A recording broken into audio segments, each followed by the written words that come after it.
जी अस्सलामुअलैकुम। घर पर गेस्ट आए हों और कुछ समझ ना आ रहा हो तो ये रेसिपी आप ज़रूर ट्राई कीजिएगा।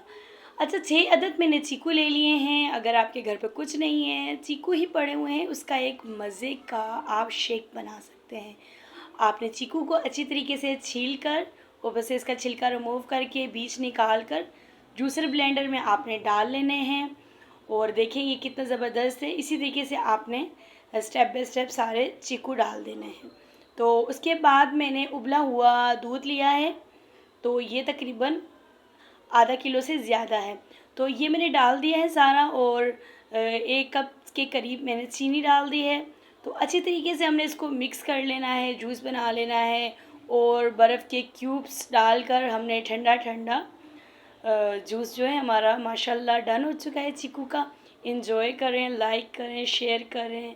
अल्लाह हाफिज़।